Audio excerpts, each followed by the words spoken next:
those days, lawyers who were Jewish or Italian really weren't welcomed into the white shoe firms, and so JJ started his own firm. Negotiated a deal with the then owners that we were counsel to the Empire State Building in exchange for the rent. Hahn Hessen was really on the cutting edge of the practice in bankruptcy areas.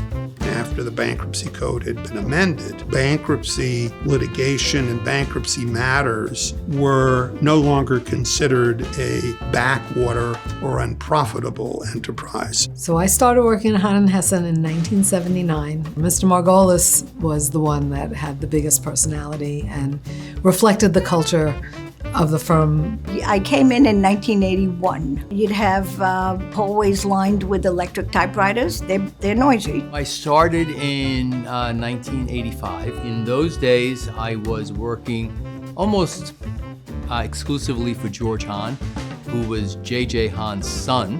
So I started in 1980 as a litigation associate. It had about 22 or 23 lawyers. As one of the original tenants, we were members of the Empire State Club. And so every year we would have this huge Christmas party. I really felt like I was part of a community here. Picnics, the Christmas parties.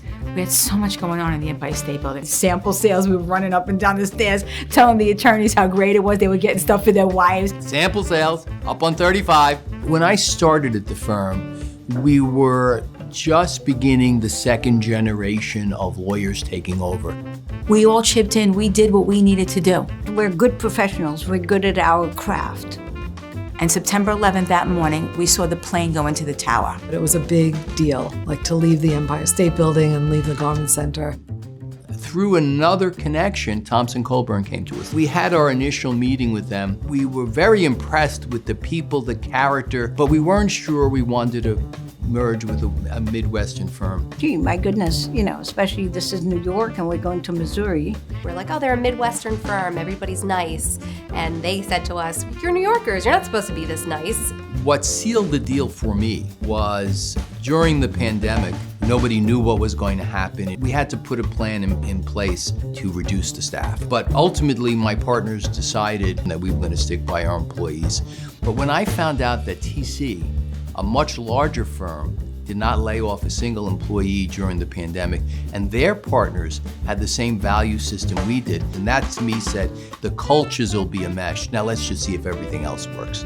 The culture of Hahn and Hessen and Thompson Coburn were very similar. It was so seamless, They're really a terrific group of lawyers professionally, but they're also just a bunch of nice people. These offices are next to a landmark, St. Patrick's Cathedral. So whenever someone comes there, especially from Thompson Coburn, St. Louis, everybody walks up and down the balcony and the cell phone comes out. I love that. It's been a lot of fun. Continuing the legacy of Hahn and Hessen means continuing to be partners with our clients in business and just having the kind of work environment where it's fun to come into the office and see everyone. What's impressive about this firm, the first question that comes out of the mouth of not only the partners you're working with, but the chairman himself is, what can we do to help you make your practice better? That just is a culture that sort of just breeds success, and that's something that I want to be part of. Over the 2 years, they answered that marriage question in the affirmative, and I think we're living happily ever after. We all feel Hahn and Hessen is our family, but Thompson Coburn is now our extended family. So we're still one big family.